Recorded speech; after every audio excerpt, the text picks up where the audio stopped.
So the PG era of WWE is officially dead. That's according to the Wrestling Observer himself, Dave Meltzer. In the newsletter today, he said this: "It was said to us that The Rock interviews and Heyman promo are considered the official end of the PG era. This isn't to say that the TV shows will be changing. That's something talked about, but no decision has been made. But I'm guessing a decision will be made at the end of the year when Raw goes to Netflix and NXT to CW, based on what those broadcasters want and also what sponsors will be comfortable with. So the PG era is dead." What are we talking about exactly when we say PG era? So as you guys know, WWE's history has basically been sort of divided up into a bunch of eras, right? Sort of convenient way to specify what direction the company had gone in creatively over the decades. Everything preceding like 1985, like WrestleMania or Hulk Hogan, whatever, is considered,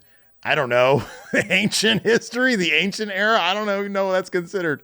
But of course, the golden era, the rock and wrestling era are all names used to describe like the Hulk Hogan days when shit was like super duper popular on a mainstream national level, when WWF basically ate up all the territories, ran them out of business. That was that era there. The next era, of course, was the new generation. It's when Vince McMahon deemed Hogan and Macho Man and all that came before to be a thing of the past, and he was reloading with exciting stars like Repo Man and whatever Justin Credible was back then. What was he called?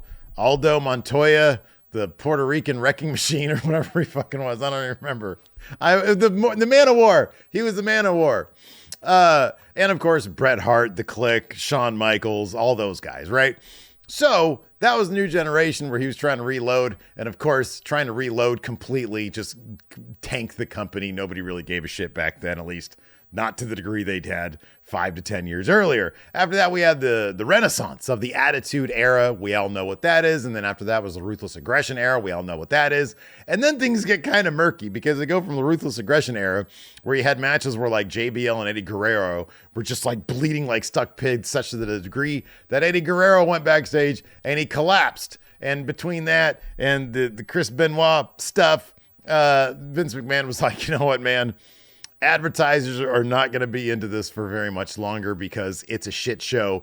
So let's go ahead and completely pivot to the PG era, which Brian Gewirtz referred to at one point as the G era, because Vince McMahon pivoted so hard, he wouldn't even let the word damn on his television programming. That's right. This is an interview from last August where Brian Gewirtz talks about the PG era. He said this, and he said this on the Masked Man show. "As a writer, I hated when we switched to the PG era. I thought it was stifling, especially because of Vince himself.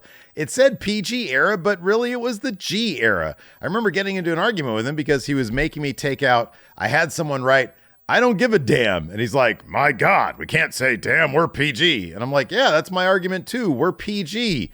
It got to the point where writers joked about adding in Muppet characters to the scenes between wrestlers because that's how ridiculous the script felt during the PG era. And in fact," end quote, "they actually did add Muppets at one point because, of course, the guest host era, which is like one of the most maligned sort of stretches of WWE programming there ever has been, included a particular episode where the Muppets were guest hosts, and it was awful. It was bad. I dropped out for a spell. Like the PG era is basically when I stopped watching. I thought at the time just because it was dog shit programming. It turns out it was because that was literally the directive. It's just, let's make this bad. The flip side to that, though, is that seemingly it did bring advertisers back en masse, and WWE was able to start building their bigger, better business brand that we all see today. After the PG era, though, there were more eras. That only lasted a couple of years. So after the PG era was the reality era. There's some sort of difference of opinion in terms of when that actually started. Some people claim it was CM Punk's pipe bomb, which sort of, endeavored to peel the curtain back a little bit. He got a little bit meta with that stuff. Some people consider it the return of Brock Lesnar in 2012, and some people consider it the rise of Daniel Bryan in like 2013 or so. But regardless, around then is when a new era began where they started to soften the rules of the PG era a little bit. That brought us into, from 2016 2019, what I think has been referred to as like the modern era or the universe era, the network era. I don't know. They completely rebranded Raw and SmackDown. We had SmackDown Live started, so that stopped being a B show. So whatever they consider that era kind of lasted, in my opinion. I'm just making up eras at this point because who cares?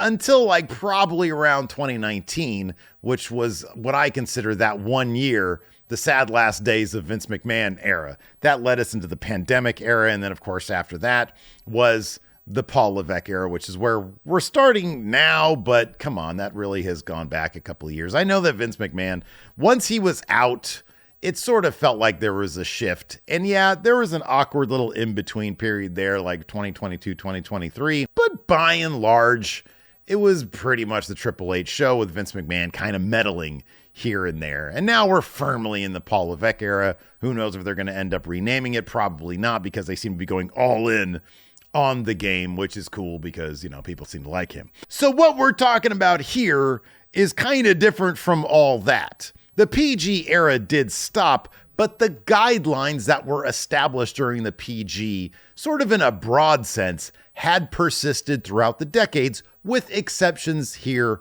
and there. For example, one of the biggest things is no blood. No blood meant sort of no intentional blading, right? Like, people have bled on WWE TV. Usually it's what they call hard way, which is like, sometimes you can't avoid it. You get hit in the head with something and you're going to bleed. It's not somebody there with a razor blade. Spoiler alert, secrets of pro wrestling exposed. That intentional blading rule has sort of stuck around since then. Cursing to a large degree is like bleeped out by WWE.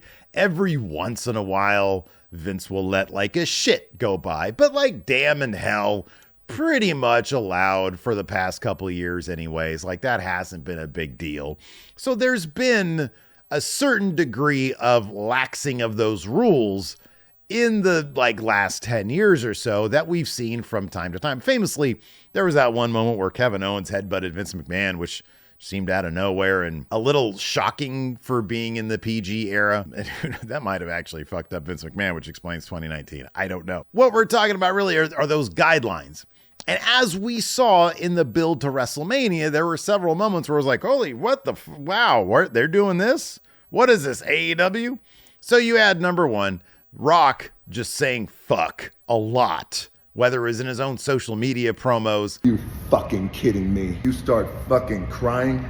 Or like kind of on TV, but they would do their darndest to bleep it out. Another big thing is Rock making Cody bleed. He made that a big part of being the final boss. He would say over and over again, make you bleed, boy. You know, he really loves saying that. With those two examples, what can we expect going forward? I do suspect that as long as it stays within a certain boundary, those sponsors that WWE has brought in will stick around and continue to pump money into the company. That's sort of, I think, been the main concern with Vince McMahon over the last 10 years is like, he saw the effect that going PG had on the company, meaning sponsors showed up in big numbers. Now, as a business, WWE, TKO, Endeavor, whoever, has to decide what is the line that we're not going to cross. Clearly, things like unprotected headshots